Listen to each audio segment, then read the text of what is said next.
Hello everyone, आप लोग जो है वो देखने जा रहे हैं मोस्ट वांटेड सीरीज। और इस मोस्ट वांटेड सीरीज के अंदर मैं हूं डॉक्टर टीसी जहांगीर, जो आपको बॉटनी पढ़ाऊंगा। और आज हम पहला लेक्चर स्टार्ट करने जा रहे हैं और ये फर्स्ट लेक्चर जो है वो चैप्टर होगा the cell the unit of life. मतलब cell the unit of life जो चैप्टर है उसको हम 2 लेक्चर में पढ़ेंगे और 2 सेक्शन के अंदर इसमें से जितने भी इंपॉर्टेंट बातें हैं वो सारी हम लोग करेंगे। और आपको कीवर्ड, की टेक्निक्स और क्वेश्चन सॉल्व करने के लिए जो इन्फॉर्मेशन है वो आपको इसमें हम बताएंगे और आपको कम टाइम के अंदर मैक्सिमम स्कोर लाने के लिए एलिजिबल बनाएंगे। तो चलते हैं सबसे पहले cell the unit of life के अंदर, जो एनसीईआरटी के अकॉर्डिंग चलेंगे बिल्कुल, क्योंकि आपको पता है पेपर सारा एनसीईआरटी ओरिएंटेड आता है। तो एक एक चीज एनसीईआरटी से पढ़नी चाहिए, एक लाइन भी एनसीईआरटी की नहीं छोड़नी चाहिए।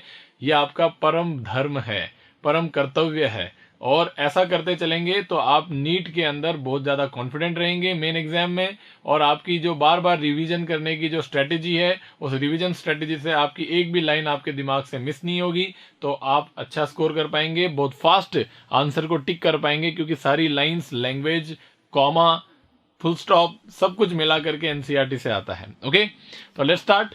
तो cell the unit of life, इस चैप्टर को अगर स्टार्ट करें तो हमें पता है एनसीईआरटी के अंदर कई सारी चीजें फ्रेजेस के अंदर लिखी गई हैं, उसको थोड़े सिंपलर फॉर्म में और छोटे छोटे फॉर्म के अंदर मैंने स्लाइड में पेश किए हैं, जैसे कि हम जल्दी से इस मैटर को पढ़ सकें और जल्दी से आप इस चैप्टर को कंप्लीट कर सको और एक भी चीज पीछे ना छूटे। तो देखिए, सबसे पहले मैंने क्या लिखा है, study of form, structure and composition of cell is called cytology. ठीक है, नेक्स्ट डॉट पॉइंट पे लिखा है मैंने, cell is the structural and functional unit of life. ये तो आपको पता ही है कि सेल की डेफिनेशन है, ये क्या है, structural and functional unit of life. ये इंपॉर्टेंट वर्ड है, structural and functional. Got it. उसके बाद यूनिसेल्युलर ऑर्गेनिज्म, जैसे एनसीईआरटी में लिखा है, unicellular organism single cell performs all these essential function of life. अब आपको पता होना चाहिए एक सिंगल सेल जो होता है उसके अंदर भी इतनी कैपेसिटी है कि वो उसके जिंदा रहने के लिए जितने भी एसेंशियल लाइफ प्रोसेसेस है उनको एक सिंगल सेल अपने आप से चलाता है, वो अकेला ही सारे काम कर लेता है। तो सिंगल सेल वाले तो आपको पता ही है कौन है, कुछ एग्जांपल मैंने दिए हैं, लाइक अमीबा, पैरामीशियम, ईस्ट और बैक्टीरिया। तो हमारे दोनों डॉट पॉइंट क्लियर होते हैं और हमें समझ में आता है कि हम क्या चीज एनसीईआरटी के थ्रू अभी पढ़ चुके हैं। ओके, नेक्स्ट देखिए, in multicellular organism different kind of tissue perform different function and have division of labour. तो सबसे इंपॉर्टेंट बात है, मल्टीसेलुलर ऑर्गेनिजम्स के अंदर डिवीजन ऑफ लेबर होता है। लेबर मतलब फंक्शन, बॉडी के अंदर जितने भी फंक्शन होते हैं उनका सबका डिवीजन हो जाता है। अब वो ऑर्गेनिज्म पे डिपेंड करता है कितना कॉम्प्लेक्स है, ऑर्गन लेवल ऑर्गेनाइजेशन है, ऑर्गन सिस्टम लेवल ऑर्गेनाइजेशन है, टिश्यू लेवल ऑर्गेनाइजेशन है। तो आप उसके अकॉर्डिंग वो टिश्यू, वो ऑर्गन्स मिलकर के ऑर्गन सिस्टम उस काम को अंजाम देंगे। इसका मतलब ये है कि मल्टी सेलुलर ऑर्गेनिज्म के अंदर अलग अलग टिश्यू, अलग अलग ऑर्गन अपना अपना काम संभालते हैं और बहुत सारे ऑर्गन मिलकर एक काम भी संभाल लेते हैं। तो ये सारा जो जमावड़ा है, ये सारा जो काम है, इसको हम कहेंगे कि इसको लेबर डिवीजन होता है मल्टी सेलुलर ऑर्गेनिज्म के अंदर। तो बात क्या है, बात ये है कि चाहे ऑर्गन हो, चाहे ऑर्गन को बनाने वाले टिश्यूज हो, टिश्यूज बनते सेल से हैं। तो आप फाइनली जब किसी ऑर्गन, मान लो लीवर एक काम करता है एक्स, अब जो एक्स फंक्शन है उस लीवर का, उसको करने के लिए कई सारे टिश्यूज मिलकर के काम कर रहे हैं और टिश्यू बने हुए सेल के हैं। इसका मतलब वो काम इनडायरेक्टली कर कौन रहा है, सेल ही कर रहे हैं। उनका सारा श्रेय, सारा क्रेडिट सेल को ही जाता है। तो हमें देखना पड़ेगा कि सर ये सेल बहुत इंपॉर्टेंट चीज लग रही है, इसको पढ़े बिना तो काम ही नहीं चलेगा, इसको तो एक एक चीज को पढ़ लेना चाहिए हमें। अगर मान लो लीवर एक काम कर रहा है एक्स और उसका श्रेय, सारा श्रेय सेल को जा रहा है, तो फिर सेल पढ़ना बहुत इंपॉर्टेंट हो जाता है। ओके, तो ऐसा मैंने एक ह्यूमन सेल का, एक ह्यूमन ऑर्गन का एग्जांपल लेकर के आपको बताया। ऐसे आप प्लांट के अंदर भी पढ़ सकते हैं कि कई सारे काम ऐसे होते हैं, जो लीव कर रही है, लीव्स के अंदर टिश्यूज हैं, टिश्यूज में सेल है। तो सेल एक फंडामेंटल, स्ट्रक्चरल और फंक्शनल यूनिट होती है किसी भी लाइफ की और किसी भी ऑर्गेनिज्म की। तो सबसे पहले यहाँ पर कुछ इंफॉर्मेशन है, वो देखो। एंटन वॉन लीवेनॉक ने सबसे पहले देखा इसको, तो सब वेरी फर्स्ट सॉ, तो एनसीईआरटी के अंदर लिखा हुआ है very first saw living cell. तो ध्यान रखना, लाइव सेल इंपॉर्टेंट है। लाइफ इंपॉर्टेंट वर्ड इंपॉर्टेंट है। लिविंग सेल को सबसे पहले एंटन वॉन लीवेनॉक ने देखा, और डेड सेल को सबसे पहले किसने देखा? रॉबर्ट हुक ने देखा। सेल को सबसे पहले किसने देखा? रॉबर्ट हुक ने देखा। ये सारे क्वेश्चंस हैं, इनको मैं बोल रहा हूं। अगर मैं ये आपको एमसीक्यूज के फॉर्म में यहां लिख करके दूं और फिर मैं टिक करवाऊं तो बात वही हो जाएगी। इससे अच्छा कि मैं जो बोल रहा हूं उसी को सुनते जाइए, वो ही अपने आप में क्वेश्चन हैं। ओके, तो लिविंग सेल को सबसे पहले देखने वाले एंटन वॉन लीवेनॉक। डेड सेल को, या फिर मैं कहूं कि सेल को सबसे पहले देखने वाले कौन थे? रॉबर्ट हुक भाई साहब। तो रॉबर्ट ब्राउन क्या है? रॉबर्ट ब्राउन एक ऐसे साइंटिस्ट है जिन्होंने लाइव सेल को देखने के बाद laterally discover the nucleus, nucleus को डिस्कवर किया। नेक्स्ट एक साइंटिस्ट का नाम है मैथियास श्लिडेन एंड थियोडोर स्वान। अब ये भाई साहब कहां से बिलोंग करते हैं वो आपको एनसीईआरटी में पता है, आपको देख करके रट लेना है, ठीक है। तो कौन जूलॉजिस्ट है, कौन बॉटनिस्ट है, वो आपको पता होना चाहिए कि मैथियास श्लिडेन एंड श्वान। श्वान तो कौन है? जूलॉजिस्ट है। एंड श्लिडेन क्या है? बॉटनिस्ट है, जर्मन बॉटनिस्ट। ओके, श्लिडेन। तो श्लिडेन एंड श्वान ने इन दोनों का एक जो काम का जो टाइम है वो है 1938 के अंदर उन्होंने क्या किया? सेल थ्योरी को प्रपोज किया। तो सेल थ्योरी प्रपोज्ड इन 1938, और इन दोनों साइंटिस्ट के भी ईयर लिखे हुए अपने अपने, वो भी आपको याद करने रटने हैं जो एनसीईआरटी में लिखा है, ठीक है। सेल थ्योरी दी इन्होंने, और सेल थ्योरी को फिर बाद में मॉडिफाइड किसने किया? रुडोल्फ विर्चो ने। तो रुडोल्फ विर्चो ने 1855 नहीं है यहाँ पे, 1955, ये 1938 जो लिखा हुआ है, तो यहां पर आप करेक्शन कर लीजिए, इट इज थियोडोर श्वान। और इन्होंने 1838 के अंदर क्या दिया? सेल थ्योरी प्रपोज किया। और 1855 के अंदर रुडोल्फ विर्चो जो है वो 1855 के अंदर उन्होंने इस सेल थ्योरी को मॉडिफाई किया। अब क्या है सेल थ्योरी? सेल थ्योरी से रिलेटेड क्या बातें हैं, मॉडिफिकेशन क्या है, वो देखते हैं सामने। ओके, अब सेल थ्योरी क्या है? सेल थ्योरी का पॉइंट क्या है भाई? 2 पॉइंट सेल थ्योरी के हैं।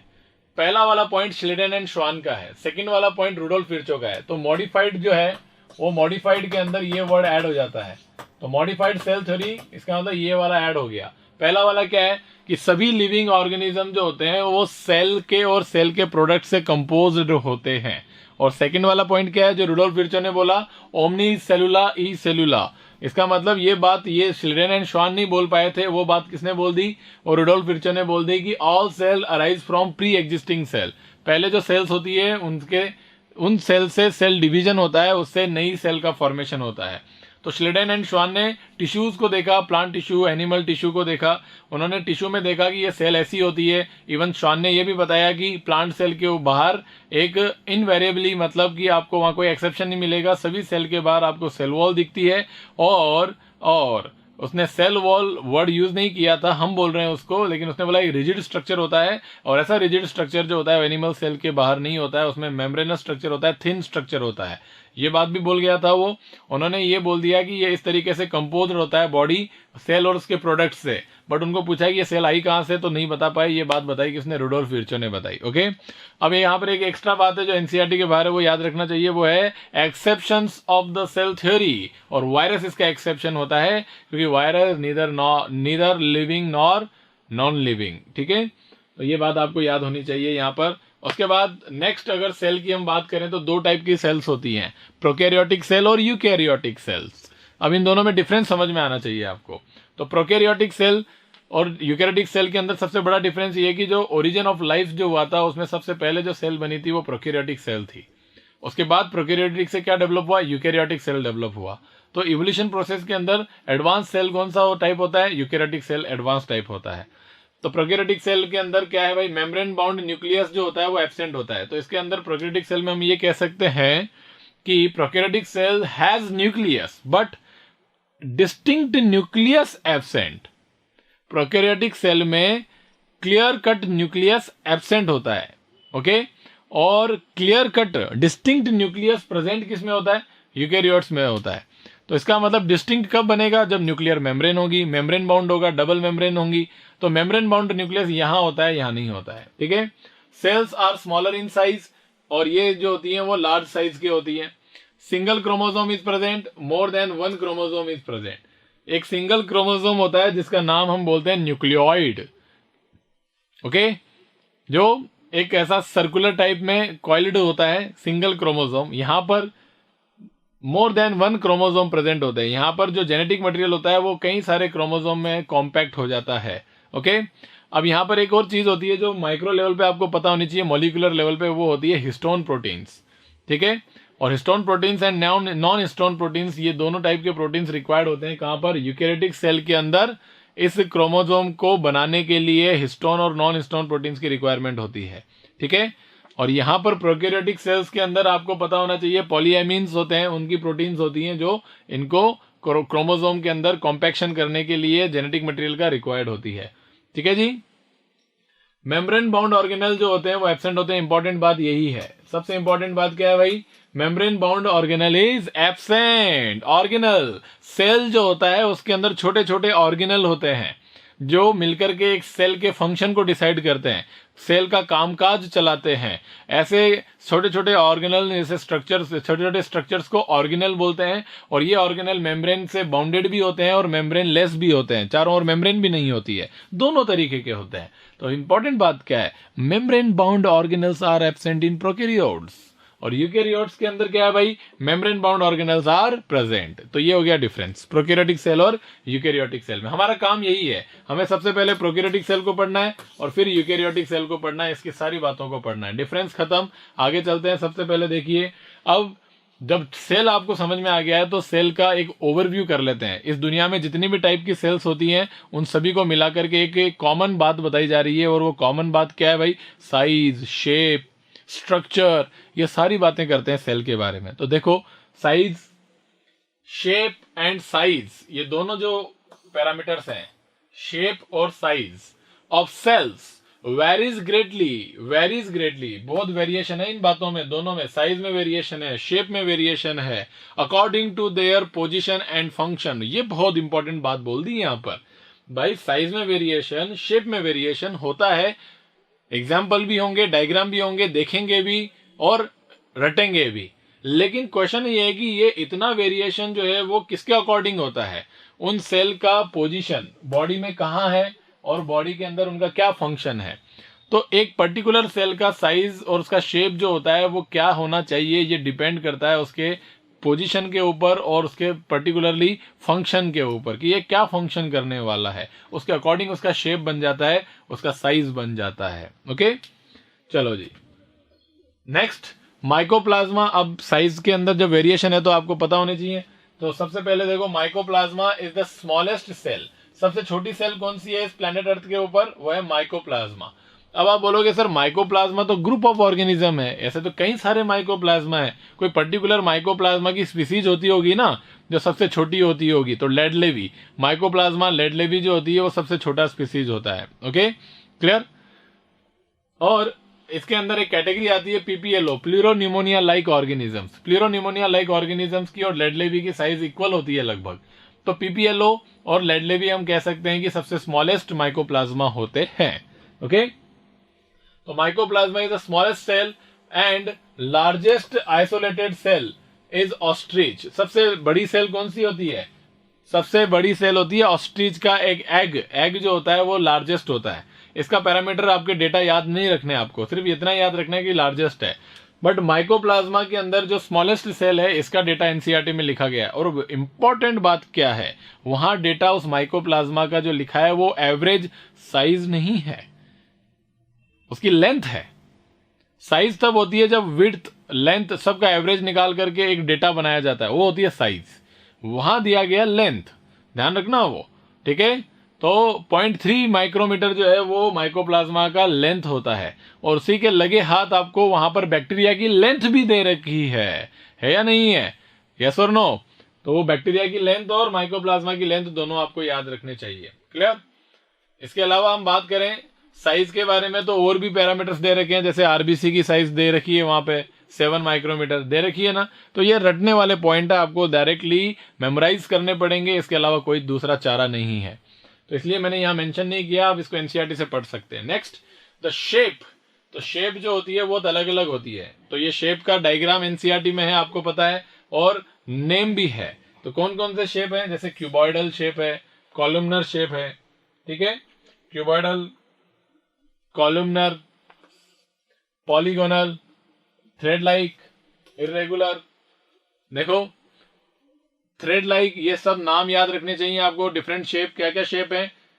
Thread like, irregular, polygonal, columnar, cuboidal. Okay, नाम याद कर लिए, रट लिया। नेक्स्ट, ये शेप है डिफरेंट, तो देखो यहाँ पे round and biconcave, RBC, amoeboid, WBC, columnar epithelium, long and narrow, branched and long, nerve cell, elongated, a trachid, and round and oval, mesophyll cells. तो वो नीचे नाम लिखे हुए शेप के सारे, और इनके नीचे लिखा गया सारा डायग्राम के साथ में रटा हुआ होना चाहिए। कैसे भी क्वेश्चन पूछ सकते हैं आपको। फिर यह है यूकैरियोटिक सेल। एक टिपिकल यूकैरियोटिक सेल का साइज जो दे रखा है वो है 10 to 20 माइक्रोमीटर रेंज में दे रखा है। इसके अलावा टिपिकल बैक्टीरिया, यहां पर बैक्टीरिया का साइज दिया हुआ है, ध्यान रखिए, ये है साइज नॉट लेंथ। लेंथ पहले दे रखी है आपको 5 to 6 माइक्रोम के अराउंड, और यहाँ टिपिकल बैक्टीरिया 1 to 2 माइक्रोमीटर है, ये होता है साइज। और ये देखो पीपीएलओ, पीपीएलओ का साइज कितना है? 0.1 माइक्रोमीटर। पीपीएलओ एक टाइप का माइकोप्लाज्मा होता है। और वायरस का साइज कितना है? रट लेना, 0.02 to 0.2 माइक्रोमीटर। तो ये सारे पैरामीटर्स आपको रटे हुए होने चाहिए, क्वेश्चन कहां से भी आ सकता है। ओके, तो सबसे पहले स्टार्ट करते हैं हम लोग प्रोकैरियोटिक सेल से। प्रोकैरियोटिक सेल के बेसिक्स तो आपको पता लग ही गए थे जब डिफरेंस किया था, थोड़ा डिटेल में देख लेते हैं इसको। ओके, अब सर एक बात बताएं कि सर प्रोकैरियोटिक सेल जो आप बोल रहे हो वो सबसे प्रिमिटिव सेल है, तो इसका मतलब जो ऑर्गेनिज्म अर्थ प्लेनेट पर पहले आए उनके अंदर प्रोकैरियोटिक सेल होती होगी, और क्या है?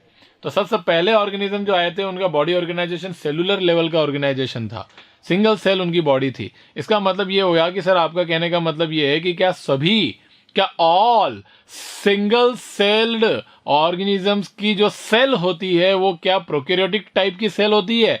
नो। तो यहां पर क्वेश्चन बन गया है, क्वेश्चन ट्रू और false. All unicellular organism contain prokaryotic cells, wrong. All prokaryotic cells present in unicellular organisms only, yes. हर यूनिसेलुलर ऑर्गेनिज्म में प्रोकैरियोटिक सेल नहीं है। इसके एक्सेप्शन कौन हो जाएंगे? प्रोटिस्टा किंगडम, ईस्ट, अमीबा, इनमें यूकैरियोटिक सेल प्रेजेंट है, प्रोकैरियोटिक सेल नहीं है उनमें। है तो यूनिसेलुलर ना, तो स्टेटमेंट रॉन्ग हो गया। लेकिन जितनी प्रोकैरियोटिक सेल्स हैं जहां जहां पर है वो सारे ऑर्गेनिज्म कैसे हैं? यूनिसेलुलर है। मल्टी सेलुलर ऑर्गेनिजम्स के अंदर प्रोकैरियोटिक सेल नहीं होती, दैट्स इट। ओके, तो ऐसे सर फिर कोई एक एग्जांपल ले लो ऐसा यूनिसेलुलर ऑर्गेनिज्म जिससे हम प्रोकैरियोटिक सेल को समझ सके, क्योंकि उस ऑर्गेनिज्म का एग्जांपल लोगे तो वो तो यूनिसेलुलर ही होगा, उसमें जो भी काम काज होंगे सब उसी सेल से ही होंगे, तो हम किसको पढ़ लेंगे? इनडायरेक्टली प्रोकैरियोटिक सेल को ही तो पढ़ लेंगे, और क्या है। तो ऐसे किसमें प्रेजेंट है? तो किसमें है वो बता ही दिया, किंगडम मोनेरा के अंदर जितने भी मेंबर है सब में प्रोकैरियोटिक सेल प्रेजेंट है according to R H Whittaker. तो फिर प्रोकैरियोटिक सेल जो है उसके according prokaryotic cell are represented by किससे? बैक्टीरिया। सब मोनेरा किंगडम के मेंबर्स हैं। बैक्टीरिया, बीजीए, साइनोबैक्टीरिया बोलते हैं इनको, माइकोप्लाज्मा एंड माइकोप्लाज्मा के साथ में पीपीएलओ इन्होंने अलग से मान लिया, हालांकि माइकोप्लाज्मा ही पीपीएलओ होता है ना? आई एम सॉरी, पीपीएलओ ही क्या होता है? माइकोप्लाज्मा होता है, करेक्ट। तो ये सारे लोग प्रोकैरियोटिक सेल को बताते हैं। सर इनमें से कोई एक ऑर्गेनिज्म चुन लो, उसको पढ़ा दो, तो हम प्रोकैरियोटिक सेल पढ़ लेंगे। तो चुन लिया हमने बैक्टीरिया को। किसको? बैक्टीरिया को। तो बैक्टीरिया को पढ़ते हैं तो प्रोकैरियोटिक सेल समझ में आती है। तो बैक्टीरिया की जो सेल होती है उसमें डिफरेंट शेप्स होते हैं। अब क्या क्या शेप होते हैं भाई? बैसिलस जो रॉड शेप होता है, तो ये नाम है और ये शेप है। Bacillus means rod shape, caucus mean spherical. एक तो ये हो गया रॉड शेप, ये हो गया spherical, vibrio comma shaped, okay, और स्पाइरिलम जो होता है वो स्पाइरल होता है। तो ऐसे टिपिकल अगर शेप बताया जाए बेसिक, तो 4 शेप हैं आपके पास में। Okay, all prokaryotic cells have cell wall surrounding the cell membrane except in mycoplasma. ये सबसे इंपॉर्टेंट बात है, सभी प्रोकैरियोटिक सेल में सेल वॉल होती है, माइकोप्लाज्मा में नहीं होती है। इसीलिए माइकोप्लाज्मा को जोकर ऑफ प्लांट किंगडम बोलते हैं, क्योंकि पहले का जो क्लासिफिकेशन था उसमें इनको प्लांट में कंसीडर करते थे, और उसी टाइम इसका नाम रख दिया जोकर ऑफ प्लांट किंगडम। मतलब जोकर क्यों? अरे भाई भेष बदलता है, पॉलीमॉर्फिज्म है, अलग अलग शेप साइज हो जाती है। क्यों हो जाती है? क्योंकि इसको मेंटेन करने वाली रिजिड स्ट्रक्चर नहीं है, इसके चारों ओर सेल वॉल नहीं है, तो फिर ये कभी कुछ बनेगा कभी कुछ बनेगा। ओके, तो फिर हम कह सकते हैं कि ये माइकोप्लाज्मा है जो है वो क्या है? Mycoplasma is joker of plant kingdom. तो रीजन हमें समझ में आ गया। Genetic material is naked. Naked का मतलब क्या होता है? No envelope. No envelope, envelope means nuclear membrane is absent. Nuclear membrane absent होगी तो फिर जेनेटिक मटेरियल को नंगा नेकेड होना ही पड़ेगा, तो नेकेड हो गया। Clear? Next, the plasmid DNA. एक प्लाज्मिड नाम की चीज होती है। सम बैक्टीरिया, सभी बैक्टीरिया में नहीं होता, कुछ ही बैक्टीरिया में ऐसा होता है। एक प्लाज्मिड होता है। प्लाज्मिड जो एक होता है वो क्या होता है? एक स्मॉल सर्कुलर डीएनए होता है। सर्कुलर डबल स्ट्रैंडेड, 2 स्ट्रैंड्स होती हैं, और सर्कुलर डीएनए होता है, और स्मॉल होता है, और मेनी बहुत सारे होते हैं। नंबर में इनके एक सेल के अंदर कई सारे होते हैं, स्मॉल होते हैं और सर्कुलर होते हैं, डबल स्ट्रैंडेड डीएनए होते हैं प्लाज्मिड, कुछ बैक्टीरिया में होते हैं। ओके, क्या काम है भाई इनका? ये बैक्टीरिया को कुछ कैरेक्टर प्रोवाइड करते हैं, क्योंकि डीएनए है, डीएनए में जीन होती है, जीन में एक कैरेक्टर के लिए रिस्पॉन्सिबल होती है, तो कोई ना कोई तो कैरेक्टर देता होगा बैक्टीरिया को। बिल्कुल देता है, कई सारे कैरेक्टर देता है। सर बता दो सारे, नहीं, सिर्फ एक याद रखो। क्या? Antibiotic production. एंटीबायोटिक जो है उसके अगेंस्ट रेजिस्टेंस, एंटीबायोटिक को मारने नहीं देगा अपने आप को। हालांकि पहले मर गए, लेकिन धीरे धीरे उन्होंने अडेप्टेशन से ऐसी जीन बना ली प्लाज्मिड डीएनए में कि वो जीन ऐसा कैरेक्टर उनको देती है कि वो एंटीबायोटिक का असर उनकी बॉडी पर होने ही नहीं देती। तो एंटीबायोटिक का रेजिस्टेंस जो प्रोवाइड करने वाली जीन जो होती है, वो कैरेक्टर जो होता है, वो कहां से आता है? वो प्लाज्मिड के डीएनए से आता है। एक एग्जांपल है बहुत फेमस, ये याद रखो बस, ठीक है? तो features like resistance to the antibiotics. इसके अलावा प्लाज्मिड का और भी फंक्शन होता है। इस प्लाज्मिड के डीएनए को काट के एक हमारे पास में पता चले कि एक इंसुलिन बनाने वाला डीएनए है, उसको डीएनए को यहाँ पे काट के उसमें जोड़ दो। इधर से काट दिया, वो दूसरा डीएनए जोड़ दिया इसमें, तो जोड़ने से क्या हो जाएगा सर? अरे भाई जोड़ने से क्या होगा? बैक्टीरिया कितना फास्ट रैपिड मल्टीप्लिकेशन करता है, डिवीजन करता है, और जितनी बार डिवीजन करता है उतनी बार प्लाज्मिड का भी रेप्लिकेशन करता है। मान लो 5 प्लाज्मिड है और आधे घंटे में डबल हो जाते हैं, तो कितना हो जाएगा? 10 हो जाएंगे। 10 से क्या हो जाएंगे? 20 हो जाएंगे। तो आपको एक सेगमेंट लाने की जरूरत है। आपको तो फोटोकॉपी मशीन में डाल दिया इसको, और फोटोकॉपी बनाया जा रहा है, वो हर आधे घंटे में फोटोकॉपीज मिल रही है। तो आपको क्या करना? आपको एक सेगमेंट का अगर पॉलीमराइजेशन करना है, मल्टीपल कॉपीज चाहिए, तो फिर आप इस प्लाज्मिड को मैनिपुलेट कर देते हो। जेनेटिक इंजीनियरिंग बोलते हैं इसको। तो मॉनिटर करता है जेनेटिक इंजीनियरिंग को। प्लाज्मिड का बहुत बड़ा रोल है जेनेटिक इंजीनियरिंग में। बायोटेक्नोलॉजी के अंदर आप जानोगे प्लाज्मिड के बारे में खतरनाक लेवल से। ओके, तो कहने का मतलब यहां समझ में आ गया कि भाई प्लाज्मिड बैक्टीरिया में प्रोकैरियोटिक सेल में प्रेजेंट होता है। Now come next to the cell organelles like mitochondria. अब यहाँ पर हम कह रहे हैं कि ऑर्गेनल्स, सेल के अंदर ऑर्गेनल होते हैं छोटे छोटे, जो मिलकर के सेल का काम डिसाइड करते हैं। कौन कौन से होते हैं? मेम्ब्रेन बाउंड और मेम्ब्रेन लेस। तो यहां पर लिखा है cell organelle, mitochondria, Golgi body और एटसेट्रा। अब मैं आपको बता देता हूं, आर एब्सेंट इन प्रोकैरियोट्स। तो प्रोकैरियोट्स के अंदर मेम्ब्रेन बाउंड ऑर्गेनल एब्सेंट होते हैं, और आपको लिस्ट बता देता हूं मेम्ब्रेन बाउंड ऑर्गेनल की। मेम्ब्रेन बाउंड में 2 मेम्ब्रेन से घिरे हुए, माइटोकॉन्ड्रिया और प्लास्टिड्स, जिसमें है क्लोरोप्लास्ट। 2 मेम्ब्रेन बाउंड ऑर्गेनल है। सिंगल मेम्ब्रेन बाउंड ऑर्गेनल ज्यादा होते हैं, endoplasmic reticulum, Golgi body, lysosome, ये सिंगल मेम्ब्रेन बाउंड ऑर्गेनल होते हैं। इनके अलावा माइक्रो बॉडीज भी सिंगल मेम्ब्रेन बाउंड ऑर्गेनल होती है। माइक्रो बॉडीज 3 टाइप की होती है, ग्लाइओक्सिसोम, स्पिरोसोम, पेरोक्सिसोम, ठीक है? और मेम्ब्रेन लेस ऑर्गेनल, जिनके चारों ओर मेम्ब्रेन नहीं होती है, सबसे फेमस राइबोसोम और सेंट्रोसोम, ये मेम्ब्रेन लेस ऑर्गेनल है। तो सिंपल आ गया समझ में कि सर मेम्ब्रेन बाउंड ऑर्गेनल तो होते ही नहीं है प्रोकैरियोटिक सेल में। कोई से ले लो, डबल ले लो चाहे सिंगल ले लो, तो बचे कौन से? Membrane less, ribosome and centrosome. तो सेंट्रोसोम सिर्फ यूकैरियोटिक सेल में होते हैं, और यूकैरियोट्स में भी एनिमल सेल के अंदर। सर प्लांट सेल में नहीं होते क्या सेंट्रोसोम? होते हैं ना, लोअर प्लांट्स में होते हैं, हायर प्लांट्स के अंदर सेंट्रोसोम नहीं होते हैं। तो हो गया क्लियर सर? सारा सेल ऑर्गेनल किस किस में होता है, किस किस में नहीं होता है, तो क्लियर हो गया एकदम से। बिल्कुल ऐसे ही याद रखेंगे, ठीक है? A specialised differentiated cell membrane called mesosome. तो आप देखो यहाँ पे अब कहानी चालू हो रही है मीजोसोम की। किसकी चालू हो रही है? मीजोसोम नामक स्ट्रक्चर की। सर मीजोसोम क्या है? मीजोसोम है स्पेशलाइज्ड और डिफरेंशिएटेड सेल मेम्ब्रेन तो सेल मेम्ब्रेन ही एक तरीके से मॉडिफाई होकर के एक स्ट्रक्चर बनाती है जिसका नाम है मेसोसोम और द कैरेक्टरिस्टिक्स ऑफ प्रोकैरियोट्स। तो ये कैरेक्टरिस्टिक फीचर है प्रोकैरियोट्स का। तो ये मेसोसोम केवल प्रोकैरियोट्स में ही मिलता है, यूकैरियोट्स में मेसोसोम नहीं होते हैं, इसलिए इसे कैरेक्टरिस्टिक ऑफ प्रोकैरियोट्स कहा जाता है मेसोसोम को। तो सर इसका मतलब ये हुआ है कि प्रोकैरियोटिक सेल में ही मिलेंगे मेसोसोम। क्या सभी प्रोकैरियोटिक सेल में मेसोसोम होते हैं? नहीं होते हैं। मेसोसोम होते हैं बैक्टीरिया में, और बैक्टीरिया में भी मेजोरिटी में ग्राम पॉजिटिव बैक्टीरिया में मेसोसोम प्रेजेंट होते हैं। तो सिंपल इतना याद रखो कि सभी प्रोकैरियोटिक सेल में मेसोसोम नहीं होते हैं। सर क्या होता है मेसोसोम? अरे मेसोसोम सेल मेम्ब्रेन की फोल्डिंग होती है अंदर की तरफ में, उन फोल्डिंग का शेप चेंज कर दो, मेसोसोम का टाइप चेंज हो जाएगा, है ना। तो modified membrane foldings called mesosome.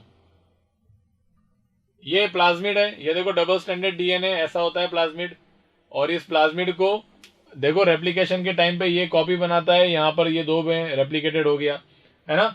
अगर इस प्लाज्मिड के साथ में ये जीन लगा दूं यहां पर, तो क्या होगा भाई, ऐसे जाएंगे तो ये प्लाज्मिड क्या होगा, नया ऐसे जीन बना हुआ प्लाज्मिड बन जाएगा यूं, यस और नो।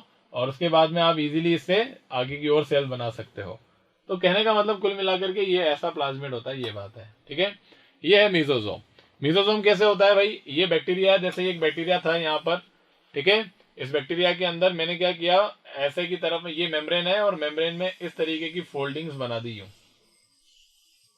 और अंदर की तरफ में फोल्ड कर दिया देखो मेम्ब्रेन को। हालांकि इतना बड़ा नहीं होता है, छोटा सा होता है यहाँ पर, लेकिन मैंने थोड़ा सा दिखाने के लिए आपको इतना बड़ा करके दिया है। तो ये वाला स्ट्रक्चर यही है, ठीक है। बाहर सेल वॉल हो जाएगी और अंदर सेल मेम्ब्रेन है, ये देखो सेल मेम्ब्रेन, और ये पूरा मेसोसोम बन गया यहाँ पर। ये प्लाज्मा मेम्ब्रेन हो गई आपकी, इसी की फोल्डिंग हो गई मेसोसोम। तो इससे क्या हुआ, मान लो यहां से यहां तक जाना था तो ये मेम्ब्रेन इतना ही बनता, लेकिन यहां से यहां आया तो कितना सारा फेल करके यहां आया। तो आप सोचो इतना सरफेस एरिया बढ़ाया नहीं बढ़ा, ये जो आपको दिख रहा है ये क्या बढ़ रहा है, सरफेस एरिया इंक्रीज हो रहा है नहीं हो रहा।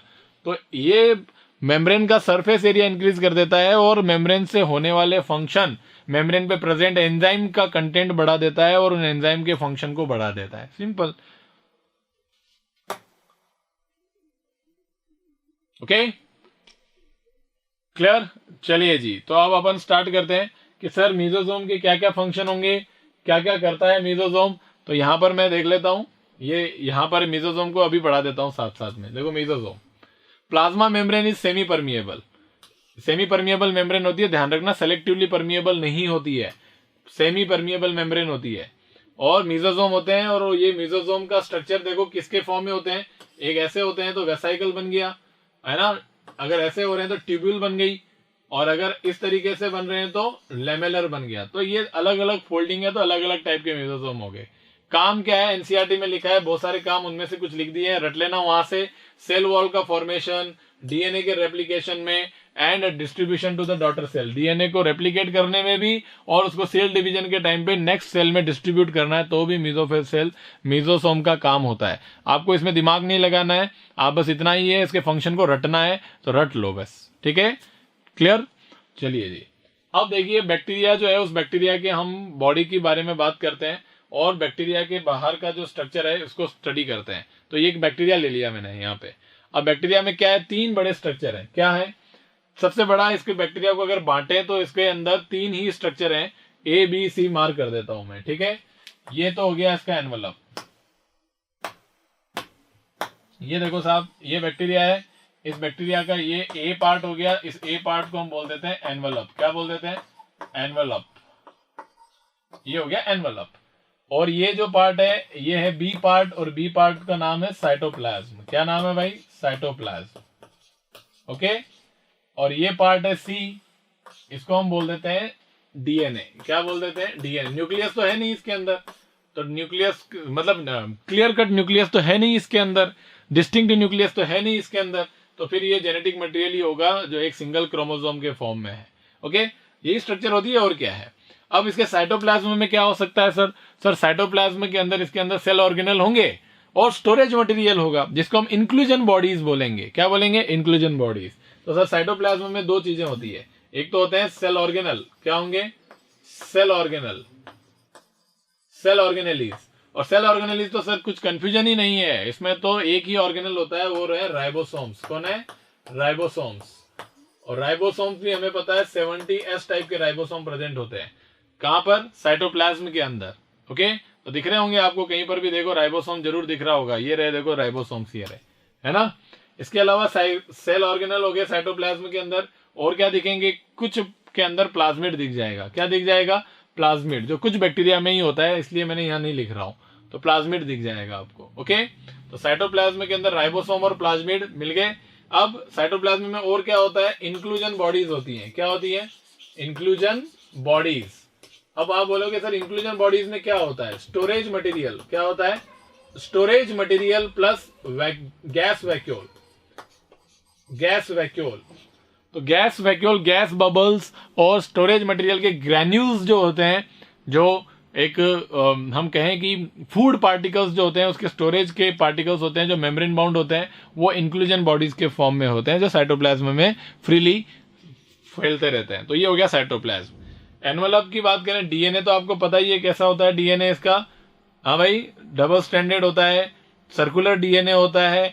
ध्यान रखना, इसका जो मेन डीएनए होता है, मेन जीनोम होता है, जीनोम बोलते हैं इसको, क्योंकि ये सारा जेनेटिक मटेरियल ही डबल होता है और डबल होकर के 2 बैक्टीरिया के अंदर चला जाता है, तो कंप्लीट आगे गया ना, कंप्लीट डीएनए, तो इसलिए इसको कंप्लीट डीएनए को ही जीनोम बोलते हैं हम। जीनोम, जीनोम डीएनए का वो कंटेंट होता है, वो पार्ट होता है, वो अमाउंट होता है जो कि प्रोजेनी में ट्रांसफर होता है, और ये प्रोजेनी मतलब ऑफस्प्रिंग्स में, डॉटर सेल्स में कंप्लीट ट्रांसफर हो रहा है पूरा का पूरा, इसीलिए इस पूरा डीएनए को ही क्या बोलते हैं? जीनोम कहा जाता है।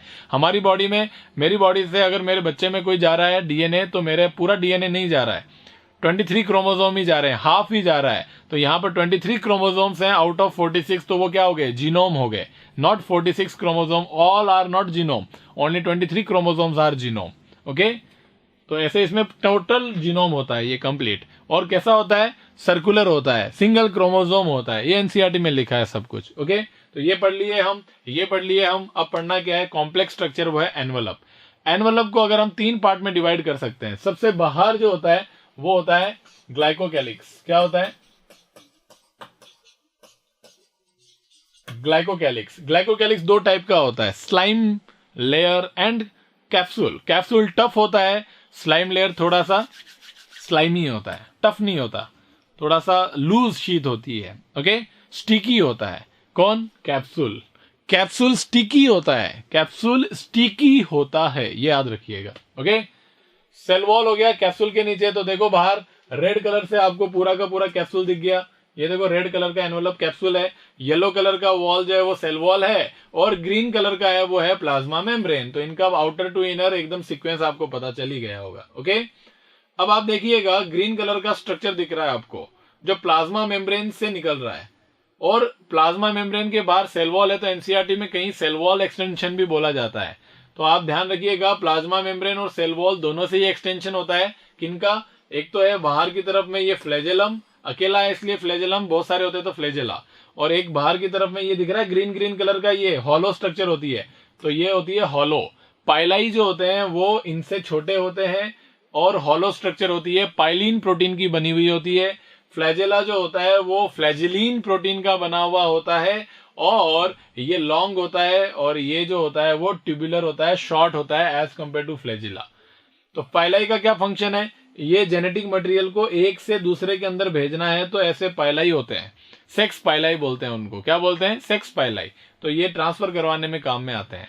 ठीक है जी, और दूसरे बैक्टीरिया को होल्ड करने के लिए दूसरे टाइप के पाइलाई होते हैं, वो काम में आते हैं। तो ये हो गया पाइलाई, एनसीईआरटी में लिखा है, पढ़ लेना आप। फ्लैजिला की बात करें तो फ्लैजिला जो होता है वो क्या होता है भाई? फ्लैजिला सीधा सा आकर के हम बात करें तो एकदम एक्सटेंशन होता है बहुत बड़ा, और मेम्ब्रेन से 3 पार्ट में डिवाइड होता है। ये जो आपको बाहर बाहर पार्ट दिख रहा है ना, ये पूरा, यानी कि ये कंप्लीट बाहर वाला पार्ट ग्रीन वाला, इसको हम बोलते हैं क्या? फिलामेंट। क्या बोलते हैं? फिलामेंट। और ये फिलामेंट जो है, इसको इस तरीके से पढ़ें, ये तो होता है बेसल बॉडी, ये होता है हुक, और ये आगे की तरफ में निकल के आ गया फिलामेंट।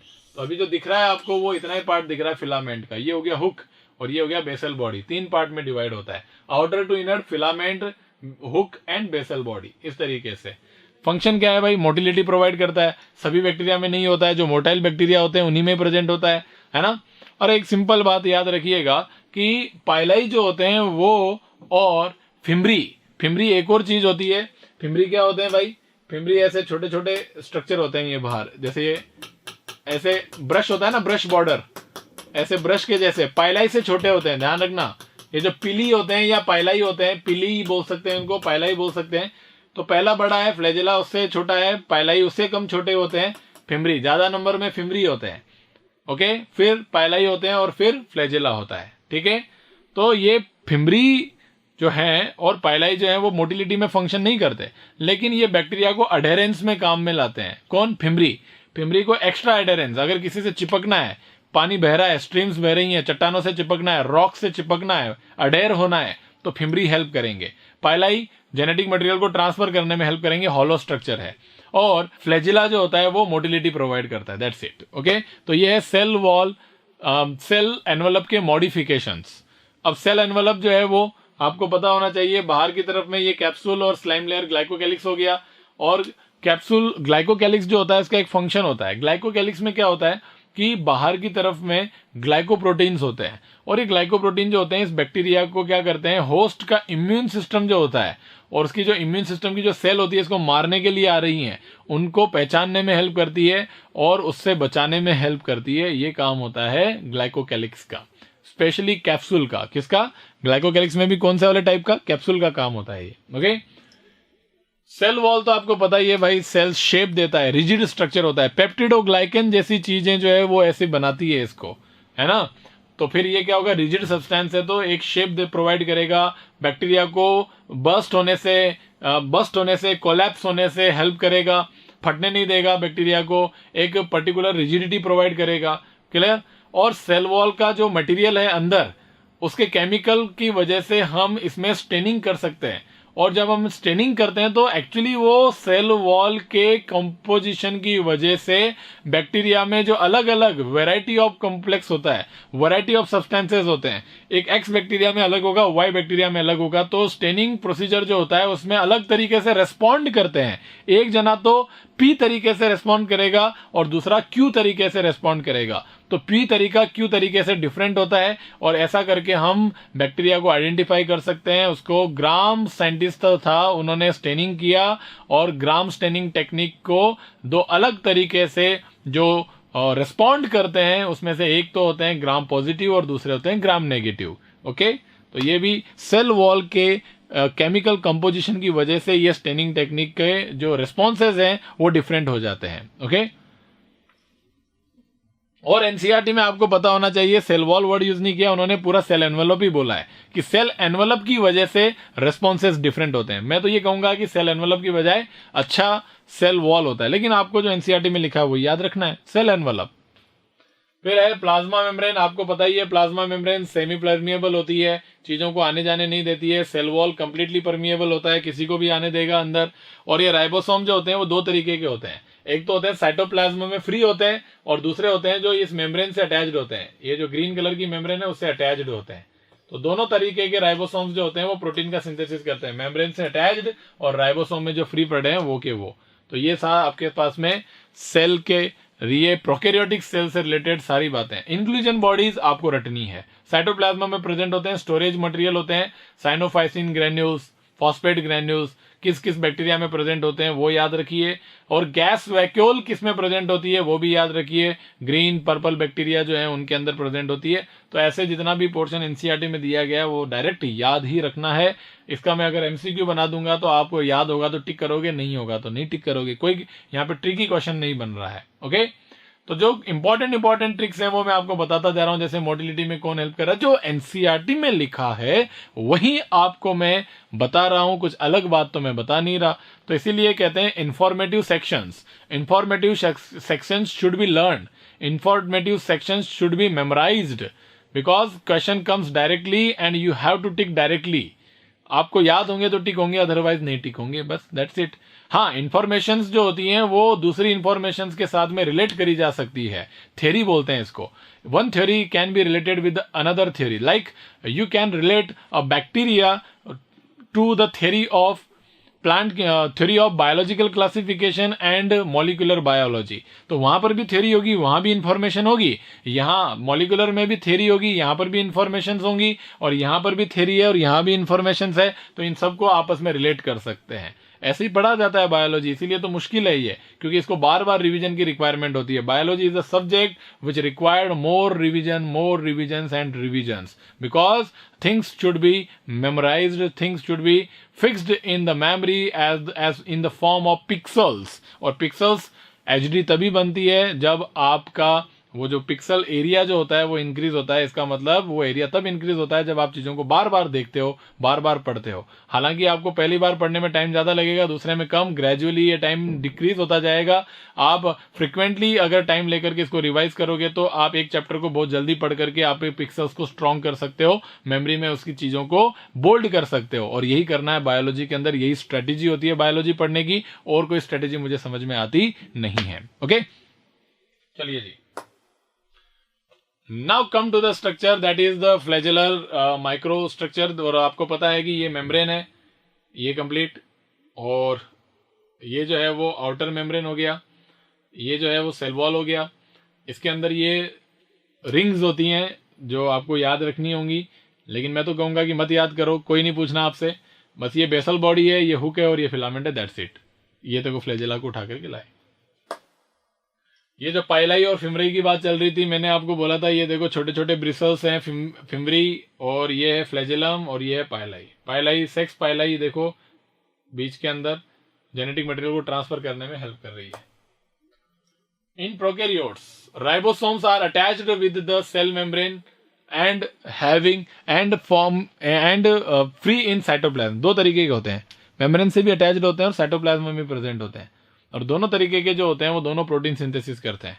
ओके, और आपको पता है कि ये कैसे वाले होते हैं, 70S टाइप होते हैं। एस जो होता है वो सेडिमेंटेशन कोएफिशिएंट होता है, टेस्ट ट्यूब के अंदर डाल करके घुमाएंगे तो एक पर्टिकुलर पॉइंट के ऊपर सेडिमेंट होंगे, उस पॉइंट को ही वैल्यू मान करके लिख दिया गया है सेडिमेंटेशन कोएफिशिएंट। अलग अलग छोटी यूनिट बड़ी यूनिट दोनों मिलकर के बनाते हैं। मैग्नीशियम आयन जो होता है इनको अटैच करता है। बड़ी यूनिट है 50S, छोटी यूनिट है 30S। अगर बड़ी यूनिट को घुमाए टेस्ट ट्यूब में तो 50 पॉइंट पर सेडिमेंट होगी, छोटी यूनिट को घुमाए तो उसकी डेंसिटी जो होती है वो कम है। एक्चुअली वो सेडिमेंटेशन डेंसिटी पे डिपेंड करता है, तो छोटी का डेंसिटी कम तो कम पॉइंट के ऊपर सेडिमेंट होगा, बड़ी का डेंसिटी ज्यादा तो ज्यादा पॉइंट पे सेडिमेंट होगा। दोनों को अटैच करके टेस्ट ट्यूब में डाल करके घुमाएंगे तो ज्यादा डेंसिटी तो ज्यादा पॉइंट के ऊपर सेडिमेंट होगा, उसका वैल्यू होगा 70S। तो 50 और 30 ऐड कर दो, तो ऐड अबे मैथमेटिक वाला ऐड नहीं करना है, 50 30 80 हो गया सर, नो 50 सेडिमेंटेशन वैल्यू और 30 सेडिमेंटेशन वैल्यू के वाले पार्टिकल्स को ऐड कर देते हैं तो वो जो बड़ा पार्टिकल बनता है वो 70 सेडिमेंटेशन के ऊपर सेडिमेंट हो जाता है, दैट्स इट। ओके,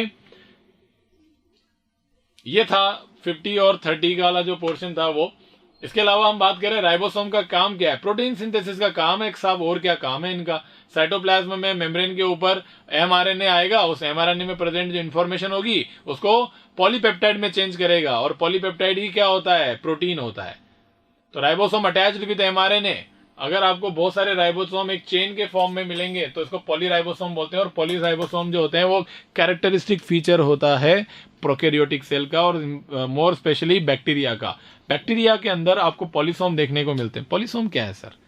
पॉलीसोम ये होता है कि एक mRNA, सुनना मेरी बात, एक सिंगल mRNA है, उस mRNA से बहुत सारे RNA जो होते हैं इस तरीके से अटैच्ड होते हैं, तो इस पूरे स्ट्रक्चर को बोल दिया पॉलीराइबोसोम या पॉलीसोम।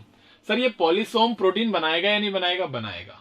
क्वेश्चन ये है सर, ये एक ही टाइप की प्रोटीन बनाएगा या अलग अलग टाइप की बनाएगा? तो एक पॉलीसोम जो होता है वो आपको कई सारी प्रोटीन देगा, P protein, Q protein, R protein, S protein. ये different types of protein, more than one type of protein are formed from single polysome, and a single polysome is formed by a single mRNA attached with many ribosomes। याद रखिएगा इस बात को, ये important बात है। एक सिंगल पॉलीसोम कई सारे टाइप के, कई डिफरेंट टाइप की प्रोटीन्स को बनाता है, अकेली प्रोटीन को नहीं बनाता है, क्योंकि उस mRNA के अंदर, एक सिंगल mRNA के अंदर कई तरीके के प्रोटीन बनने की इंफॉर्मेशन होती है, और होनी भी चाहिए। जितना जल्दी प्रोटीन बनेगा उतना जल्दी नया सेल बना सकते हैं। इसीलिए क्यों ये ऐसा जरूरी है? क्योंकि बैक्टीरिया को कम टाइम में डिवाइड होना होता है, उसके जेनेटिक मटेरियल से इंफॉर्मेशन को जल्दी बनाना होता है, इसलिए पॉलीसोम वहां पर सिग्निफिकेंट वर्क करता है। Okay, Reserve material in prokaryotic cell are represented in the cytoplasm as the cell inclusion bodies, which may contain phosphate granules, glycogen granules, cyanophysin granules, etc. Gas vacuoles also considered into inclusion bodies and are found in the gas vacuole present होती है blue green algae, है ना, जिसको हम बोलते हैं cyanobacteria, purple and green photosynthetic bacteria. Photosynthetic bacteria दो type के हैं, पर्पल फोटोसिंथेटिक और ग्रीन फोटोसिंथेटिक, इन दोनों के अंदर तो ये गैस वैक्यूल प्रेजेंट होते हैं। राइबोसोम के स्ट्रक्चर देख लीजिए आप, ये 50S 30S, इसके ये जो ये लिख के दिया है मैंने RRNA, ये रट लेना, बिल्कुल रट लेना कि बड़ी यूनिट के अंदर 70S राइबोसोम के अंदर, सर 70S राइबोसोम में जो बड़ी यूनिट है 50S, इसको बनाने वाले कौन होते हैं? Ribosomes are ribo nucleoproteins. Ribosomes की यूनिट्स जो बनी होती है वो RRNA और डिफरेंट टाइप्स ऑफ प्रोटीन्स की बनी हुई होती है। तो 50S में दो प्रोटीन होते हैं, number 1 protein, number 2 protein. 23S और 5S RRNA, सॉरी प्रोटीन नहीं RRNA, तो 23S RRNA and 5S RRNA, ये दो टाइप के RRNA 50S में प्रेजेंट होते हैं, और केवल एक टाइप का RRNA जो 16S RRNA होता है वो 30S में प्रेजेंट होता है। प्रोटीन याद हो तो अच्छी बात है, नहीं याद हो तो कोई बात नहीं। 34 टाइप की प्रोटीन होती है बड़े वाले में और 21 टाइप की प्रोटीन होती है छोटे वाले में, ये याद होना बहुत इंपॉर्टेंट है। और इसमें भी 50S के अंदर प्रेजेंट जो 23S RRNA है ये सबसे इंपॉर्टेंट है, इसको बोलते हैं राइबोजाइम। क्या बोलते हैं? राइबोजाइम। हालांकि सारे एंजाइम जो होते हैं वो प्रोटीनियस नेचर के होते हैं, लेकिन एक एंजाइम ऐसा होता है जो RNA नेचर का होता है और वो यही है 23S RRNA, जिसको हम राइबोजाइम बोलते हैं। राइबोजाइम वो एक कैटेगरी है एंजाइम की जिसमें राइबोसोम्स एंजाइम की तरह वर्क करते हैं, और इसका नाम है पेप्टिडाइल ट्रांसफरेज। कौन सा एंजाइम है? Peptidyl transferase enzyme. Peptidyl transferase enzyme polypeptide बनाने के लिए, पेप्टाइड बॉन्ड बनाने के लिए दो एमिनो एसिड्स के बीच में रिक्वायर्ड होता है। उसके बिना प्रोटीन का सिंथेसिस फास्ट नहीं हो सकता, रैपिडली नहीं हो सकता है। और अगर एक एंटीबायोटिक, एक एक्स एंटीबायोटिक लेकर के आए हम, और ये एंटीबायोटिक को बोले जा भाग पेप्टिडाइल ट्रांसफरेज के एंजाइम को पकड़ के बैठ जा और उसको काम मत करने देना, तो ये जब काम नहीं करेगा तो बताइए प्रोटीन सिंथेसिस की रेट स्लो हो जाएगी, और इवन इतनी स्लो हो जाएगी कि कम भी होकर के जीरो हो सकती है। तो बताइए वो बैक्टीरिया का कामकाज रुक जाएगा, बैक्टीरिया मर जाएगा। इस टाइप की एंटीबायोटिक्स को बोलते हैं bacteriostatic type of antibiotics. Bacteriostatic, जो प्रोटीन सिंथेसिस को रोक रही है, इसको रोक करके। क्लोरेमफेनिकोल, आंखों में दवाई डालते हैं, क्लोरेमफेनिकोल एंटीबायोटिक, ओके। और एक होती है बैक्टीरियोसाइडल एंटीबायोटिक, वो क्या करती है? बैक्टीरिया को तोड़ देती है, फाड़ देती है, फोड़ देती है। कैसे? सेल वॉल, वो तो तोड़ने फोड़ने से बचाता है, तो सेल वॉल को बोलेंगे भाई तेरे को वीक कर देंगे हम। क्यों? सेल वॉल में क्रॉस लिंकिंग जो होती है उसको रोक देती है। कौन? Penicillin. Penicillin antibiotic Penicillium notatum fungi से बनती है, और फंजाई जो होती है वो इस केमिकल को अगर बैक्टीरिया पे अप्लाई कर दें तो बैक्टीरिया में क्रॉस लिंकिंग को रोक देती है। तो रिजिडिटी नहीं बनती, रिजिडिटी नहीं बनती तो बैक्टीरिया या तो कोलैप्स हो जाएगा या बस्ट हो जाएगा। Bacteriocidal type of antibiotic penicillin, chloramphenicol bacteriostatic type of antibiotic, दोनों बातें बता दी मैंने, ओके। पॉलीसोम देख लो, ऐसा होता है, देखो देखा ही अपन ने। और ये देखो एक पॉलीसोम, एक एक्स पॉलीसोम है आपके पास में, प्रोटीन बना रहा है P, Q, R और S, ये पॉलीपेप्टाइड है, ये दिख रहा है, ये सारे पॉलीपेप्टाइड है, ओके। एक राइबोसोम एक पॉलीपेप्टाइड बनाता है, ध्यान रखना। दूसरा राइबोसोम दूसरा टाइप का पॉलीपेप्टाइड, मतलब दूसरा टाइप का प्रोटीन बनाता है। ये हो गया सा प्रोकैरियोटिक सेल, ओके। ये सारे क्वेश्चंस हैं। अभी जो बोले क्लोरेमफेनिकोल, बैक्टीरियोस्टैटिक, बैक्टीरियोसाइडल, यहां नहीं मिलेंगे तो क्या हुआ? कहीं ना कहीं तो मिलेंगे। बायोलॉजी पढ़ रहे हो आप, कहीं ना कहीं मिले। ज्ञान बढ़ रहा है, ज्ञान ले लो, जहां पर अप्लाई करना है वहां अप्लाई करो। रीजन जो है वो आपका कुछ नहीं है, सीधा याद रखने वाली बातें हैं, और जहां जिस चैप्टर में मिल रही है उससे ले लो और लेकर के उसको अप्लाई कर दो। फाइनली आपको स्कोर करना है, नीट का स्कोर आपका आना चाहिए, आप डॉक्टर बन जाने चाहिए, दैट्स इट। बाकी तेल लेने गया सब कुछ, ठीक है। यूकैरियोटिक सेल, यूकैरियोटिक सेल के ऊपर आगे सब हम। अब हम यूकैरियोटिक सेल की अगर बात करें तो देखो भाई यूकैरियोटिक सेल कैसी होती है। सिंपल स्ट्रक्चर, बहुत ही simple structure. Eukaryotic cell are present in, तो पहले पता तो होना चाहिए सर यूकैरियोटिक सेल किसमें होती है। All multicellular organisms composed of eukaryotic cell, true.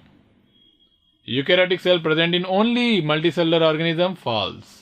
Unicellular organisms also contain eukaryotic cell, true, Protista kingdom according to R.H. Whittaker. Eukaryotic cells are present in Protista, plants, animals, fungi, सब में present है ये. Cytoplasm, अब again मैं किसी cell को divide करता हूं तो अगेन यूकैरियोटिक सेल को भी डिवाइड कर देता हूं मैं. तो यूकैरियोटिक सेल को भी डिवाइड करते हैं तो सबसे बाहर आता है कौन? सेल है. सेल को डिवाइड करोगे तो सबसे बाहर आएगा एनवेलप. क्या आएगा? एनवेलप. और इसके बाद क्या आएगा? साइटोप्लाज्म. साइटोप्लाज्म. सर एनवेलप के अंदर सेल वॉल, सेल वॉल हो भी सकती है और नहीं भी. तो प्लस मतलब है, नेगेटिव मतलब नहीं है. किसमें है? Plant cell. PC for plant cell, not Priyanka Chopra. PC for plant cell, AC for animal cell. तो एनिमल सेल के अंदर सेल वॉल एब्सेंट. और यहाँ पे एनवेलप में दूसरी चीज आती है सेल मेम्ब्रेन. क्या है भाई? Cell membrane is a universal. Cell membrane present in all type of eukaryotic cell, मतलब सभी में प्रेजेंट होगी सेल मेम्ब्रेन. ओके. साइटोप्लाज्म की बात करें तो अगेन वही बात है, साइटोप्लाज्म में दो चीज होती है. क्या होता है भाई साइटोप्लाज्म में? न्यूक्लियस होता है या नहीं होता? बिल्कुल. हम इसको बोल सकते हैं कि जेनेटिक मटेरियल बोल रहे थे, याद करो. थर्ड वाला पार्ट क्या था? जेनेटिक मटेरियल था ना. प्रोकैरियोटिक सेल में 3 में डिवाइड किया था, एनवेलप, साइटोप्लाज्म, न्यूक्लियस. यस और नो? हमें यहाँ पे डिवाइड कर देते हैं साइटोप्लाज्म, और थर्ड क्या है? न्यूक्लियस. यहाँ पे लिख देते हैं, ये न्यूक्लियस हो गया. न्यूक्लियस यहाँ तो डिस्टिंक्ट है, इसके अंदर जेनेटिक मटेरियल है और वो क्रोमोसोम भी बनाता है, हिस्टोन नॉन हिस्टोन प्रोटीन भी होती हैं. और साइटोप्लाज्म में भी यहाँ पे क्या है? सेल ऑर्गेनल है. सेल ऑर्गेनल प्रेजेंट है साइटोप्लाज्म में. और आप बोलोगे कि सर न्यूक्लियस भी तो साइटोप्लाज्म में ही है. हाँ बोल सकते हैं ना, क्यों नहीं बोल सकते? न्यूक्लियस किसमें है? साइटोप्लाज्म में ही है. लेकिन मैं थोड़ा थोड़ा 3 बना दिया तो क्या जा रहा है? पहला एनवेलप, दूसरा साइटोप्लाज्म, तीसरा न्यूक्लियस. क्लियर? न्यूक्लियस भी किसमें है? साइटोप्लाज्म में ही है. तो साइटोप्लाज्म में आप लिख रहे हैं अपन सेल ऑर्गेनल्स हो गए और इंक्लूजन बॉडीज हो गई. क्या हो गई भाई? इंक्लूजन बॉडीज हो गई. अब बात आ रही है सर सेल ऑर्गेनल की. और सेल ऑर्गेनल की बात करोगे तो लड़ाई हो जाएगी सर. कैसे? जैसे सेल वॉल में हुई थी, प्लांट सेल और एनिमल सेल में लड़ाई. किसी में प्रेजेंट है, किसी में नहीं है. तो सर सेल ऑर्गेनल में किसी में प्रेजेंट, किसी में एब्सेंट, ऐसी लड़ाई जरूर होगी. होगी, बिल्कुल होगी. तो सर बताइए फिर डिफरेंस.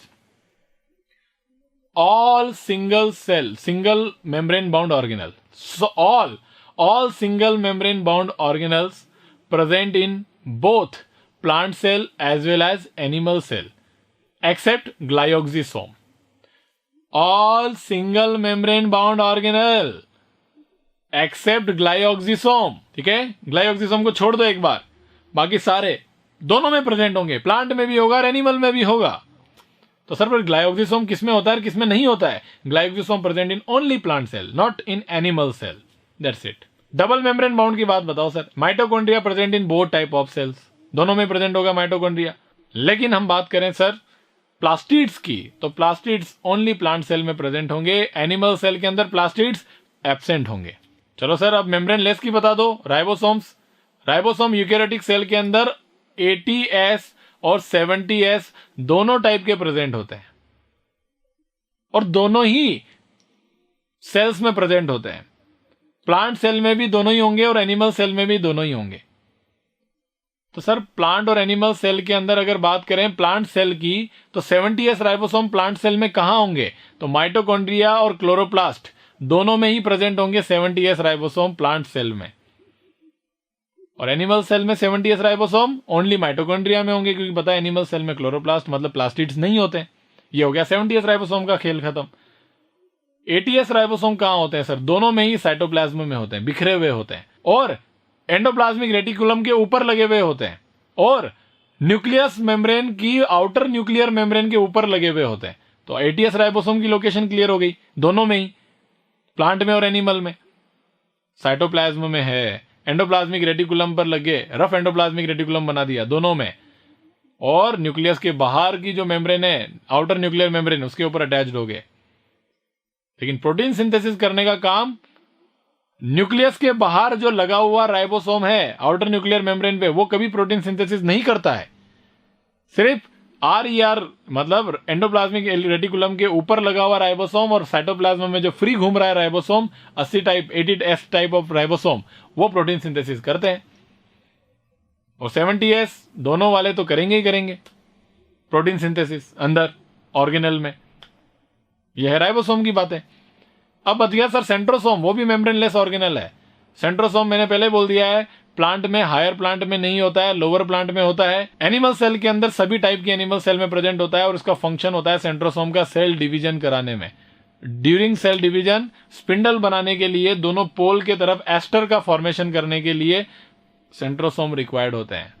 एक सेंट्रोसोम में 2 सेंट्रियोल होते हैं और दोनों सेंट्रियोल परपेंडिकुलर होते हैं एक दूसरे के। ये एक सेंट्रियोल, ये दूसरा सेंट्रियोल, दोनों के परपेंडिकुलर हो गया, पेरीसेंट्रियोलर मैट्रिक्स हो गया और ये पूरा स्ट्रक्चर एक सेंट्रोसोम हो गया। तो एक सेल में एक ही सेंट्रोसोम होता है, सेल डिवीजन के टाइम पे 2 हो जाते हैं। ठीक है, तो ये सारी बातें सेल ऑर्गेनल से रिलेटेड हो गई।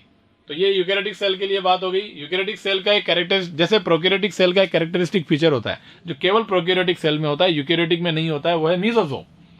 ऐसे ही यूकेरियोटिक सेल में भी एक ऐसी चीज है जो केवल यूकेरियोटिक सेल में होगी, प्रोकैरियोटिक सेल में नहीं होगी, केवल यूकेरियोटिक सेल में है। इसलिए characteristic feature of eukaryotic cell है और वो है साइटोस्केलेटन, माइक्रोट्यूब्यूल्स, माइक्रोफिलामेंट, इनका बना हुआ पूरा जाल, पूरा ऐसा एक टेंट को सपोर्ट देने वाले वो बंबू, वो रस्सियां, वो मिलकर के एक टेंट, मतलब बाहर मेम्ब्रेन है, उस मेम्ब्रेन को एक स्ट्रक्चर देती है नहीं देती, तो ऐसे पूरा स्केलेटन बना देते हैं अंदर, उस शेप प्रोवाइड कर देते हैं, रिजिडिटी प्रोवाइड कर देते हैं सेल को। ये कैरेक्टरिस्टिक फीचर केवल यूकेरियोटिक सेल में होगा, याद रखिएगा। और जैसे हमारी बॉडी के अंदर हड्डियों का ढांचा है, मान लो ऐसे हड्डियां जो है वो माइक्रोट्यूब्यूल और माइक्रोफिलामेंट है, तो ये हड्डियों का ढांचा सेल में हो गया और उन्हीं हड्डियों के एक्सटेंशन से हमारे लिम्स बने हुए हैं, पैर और हाथ। तो पैरों से लोकोमोशन प्रोवाइड हो रहा है नहीं हो रहा है? तो सेल में वैसे ही माइक्रोट्यूब्यूल और माइक्रोफिलामेंट से एक्सटेंशन निकले हुए हैं बाहर, सीलिया, फ्लैजिला, और वो सेल को क्या प्रोवाइड करते हैं? मोटिलिटी प्रोवाइड कर रहे हैं। तो हम कह सकते हैं ना साइटोस्केलेटन से बनी हुई स्ट्रक्चर, सीलिया और फ्लैजिला, जो माइक्रोट्यूब्यूल से ही बनी हुई होती हैं। फ्लैजिला बड़े होते हैं, सीलिया छोटे होते हैं, दोनों का मूवमेंट का टाइप अलग होता है, लेकिन करते तो मोटिलिटी प्रोवाइड ही है ना। तो ये पार्ट किसका हुआ? साइटोस्केलेटन का तो पार्ट हुआ। साइटोस्केलेटल स्ट्रक्चर, जो साइटोस्केलेटन बनाने वाली स्ट्रक्चर, माइक्रोट्यूब्यूल वही तो बनाती है उनको। तो हमारे पैर किसने बनाए? हड्डियों ने तो बनाए अंदर, तो अंदर, ठीक है, ऐसे। The cells contain well organized nucleus with nuclear membrane. The genetic material are arranged in chromosome. Plant cell differ in having cell wall. Plant cell के अंदर ऐसा क्या है? In having, ऐसा क्या है जिसकी वजह से वो डिफरेंट है? तो प्लांट सेल में ऐसी चीज बतानी पड़ेगी जो एनिमल सेल में नहीं है। सेल वॉल, प्लास्टिड्स, और एक सबसे इंपॉर्टेंट बात है लार्ज सेंट्रल सैप वैक्यूल। बड़ी सी सैप वैक्यूल होती है जो कई सारा वॉल्यूम सेल का घेर के रखती है। उसकी सेल को, प्लांट सेल को देखो तो आपको सबसे बड़ा बड़ा क्या दिखेगा? एक ही चीज दिखेगी, large central SAP vacuole, centre में प्रेजेंट होगी। ऐसा एनिमल सेल में नहीं होता है। वैक्यूल हो सकती है एनिमल सेल में, लेकिन लार्ज सेंट्रल सैप वैक्यूल कभी नहीं होगी। ये केवल प्लांट में प्रेजेंट होती है, प्लांट सेल में प्रेजेंट होती है। प्लास्टिड्स, सभी टाइप के प्लास्टिड्स केवल प्लांट सेल में प्रेजेंट होते हैं। सेल वॉल प्लांट सेल में प्रेजेंट होती है। Animal cell have centrioles which are absent in almost all plants. तो ये देख लो, almost all plant लिखने का मतलब वही है एनसीईआरटी में। यहां तो नहीं लिखा है मैंने, एनसीईआरटी में लिखा है, पढ़ोगे तो समझ में आएगा। सेंट्रियोल्स एनिमल में होते हैं। ओके, तो ये यूकेरियोटिक सेल का डायग्राम है जो सिंपली दिख रहा है आपको। ये बाहर हो गई सेल मेम्ब्रेन, ये हो गया गोल्जी बॉडी, ये हो गया न्यूक्लियस। न्यूक्लियस के बाहर देख लीजिए आप लोग, ये राइबोसोम अटैच्ड है, और ये देखो रफ एंडोप्लाज्मिक रेटिकुलम हो गई। ये रफ एंडोप्लाज्मिक रेटिकुलम यहां तक आ गई, बाहर मेम्ब्रेन तक। इसका मतलब ये सेल जो है वो क्या है? एक्टिवली प्रोटीन सिंथेसाइजिंग सेल है, सिक्रेटरी सेल है, इसीलिए आरईआर इतना एक्सटेंड हुआ है। इससे बनी हुई वेसाइकल डायरेक्टली बाहर आ जाएगी। ये देखो वेसाइकल्स हैं जो बाहर आ रही हैं, मटेरियल को बाहर निकाल रही हैं। ओके, और ये कौन है भाई? ये सारे के सारे माइटोकॉन्ड्रिया है। राइबोसोम दिख ही रहे हैं यहाँ पर। ये देखो फ्री राइबोसोम, अटैच्ड राइबोसोम यहाँ पर भी है, बाहर भी है। ठीक है जी। इसके अलावा और भी स्ट्रक्चर हैं, लाइसोसोम है, पेरोक्सीसोम होंगे। ठीक है जी। एनिमल सेल के अंदर सेंट्रियोल भी होगा, सारी चीजें स्ट्रक्चर प्रेजेंट होंगी। तो प्लांट सेल का डायग्राम ये रहा, एनसीईआरटी में बहुत क्लियर डायग्राम है। लार्ज सेंट्रल सैप वैक्यूल है, न्यूक्लियस पेरीफ्री की तरफ होता है, सेंटर में ये होती है, कई सारा वॉल्यूम घेर के रखती है। और देखो आप सारे स्ट्रक्चर मिल जाएंगे इसमें, लाइसोसोम भी है। देखो डायग्राम के सारे लेबलिंग याद होनी चाहिए एज इट इज। और एनिमल सेल का डायग्राम तो आपको पता ही है, ये रहा एनिमल सेल। ठीक है, एनिमल सेल के अंदर आप क्लियरली देखो सेंट्रियोल दिख रहा है, ये लकड़ियों का गुच्छा, ये लकड़ियों का गुच्छा मतलब माइक्रोट्यूब्यूल्स का गुच्छा, माइक्रोट्यूब्यूल का गुच्छा एक, माइक्रोट्यूब्यूल का गुच्छा दो, दोनों एक दूसरे के परपेंडिकुलर है और बाहर ये मैट्रिक्स हो गया। तो कंप्लीट स्ट्रक्चर क्या हो गया? सेंट्रोसोम। और सेंट्रोसोम में ये एक अकेला गुच्छा क्या है? एक अकेला जो गुच्छा है वो देखो बिल्कुल लेबल किया हुआ है जिसका नाम है सेंट्रियोल। तो ऐसे कितने गुच्छे हैं? दो सेंट्रियोल होते हैं परपेंडिकुलर। ओके, तो ये कंप्लीट स्ट्रक्चर एनिमल सेल का हो जाएगा आपके सामने। ठीक है जी। तो प्लांट सेल की बात होगी। एनिमल सेल के लिए क्या लिखा है भाई? एनिमल सेल, अब हम यहाँ पर जो पढ़ेंगे, हम जो पढ़ने जा रहे हैं वो कॉमन सेल पढ़ने के लिए जा रहे हैं, उसमें एनिमल सेल पढ़ेंगे। तो एनिमल सेल के अंदर और प्लांट सेल को दोनों को पढ़ें तो सिंपली एक बात है, यहाँ जो लेबल किया हुआ है दोनों सेल को, प्लांट सेल और एनिमल सेल को मैंने डायग्राम से बता दिया है। अब हम यूकेरियोटिक सेल को बाहर से अंदर की तरफ में अगर पढ़ते हैं तो आप सोचो कि दोनों में जो कॉमन है प्लांट सेल और एनिमल सेल में वो क्या है? Cell membrane. उस सेल मेम्ब्रेन को पढ़ेंगे, है ना, पहले। उसके बाद में जो एनिमल में नहीं है प्लांट में है वो है सेल वॉल, तो उसको सेल वॉल को पढ़ेंगे। तो पहले सेल मेम्ब्रेन को पढ़ लिया जाएगा, फिर सेल वॉल को पढ़ लिया जाएगा। ये हो गया एनवलप। तो इसका मतलब मैंने कहा ना, सेल को 3 चरणों में पढ़ेंगे। पहला चरण एनवलप, एनवलप में पहले पढ़ेंगे मेम्ब्रेन, फिर पढ़ेंगे सेल वॉल, फिर आगे साइटोप्लाज्म में। साइटोप्लाज्म में आने के बाद ऑर्गेनेल पे आगे, ऑर्गेनेल पे पढ़ेंगे सभी ऑर्गेनेल को, one single membrane bound organelle, double membrane bound organelle, membrane less organelle, सबको पढ़ लेंगे। और ऑर्गेनल पढ़ने के बाद में एक चीज पढ़ेंगे जो है वो साइटोस्केलेटन, जो यूकेरियोटिक सेल में होता है, उसको पढ़ेंगे। फिर साइटोस्केलेटन से बनी हुई मोटिलिटी प्रोवाइड करने वाले स्ट्रक्चर सीलिया एंड फ्लैजेला, उनको पढ़ेंगे।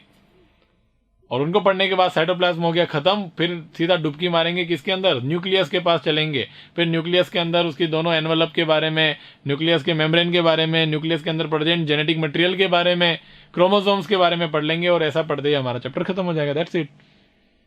क्वेश्चंस बीच बीच में आ ही रहे हैं, जो जो इंपॉर्टेंट है मैं मुंह से बोलता ही जा रहा हूँ, एमसीक्यू लिखने की जरूरत है ही नहीं। तो चलते हैं भाई, आज का ये पहला सेक्शन खत्म करते हैं, cell the unit of life का। नेक्स्ट सेक्शन के अंदर जितना भी पोर्शन मैंने अभी बताया वो सारा पढ़ लेंगे, चैप्टर खत्म कर लेंगे। Bye bye, thank you so much मुझे झेलने के लिए। बाय।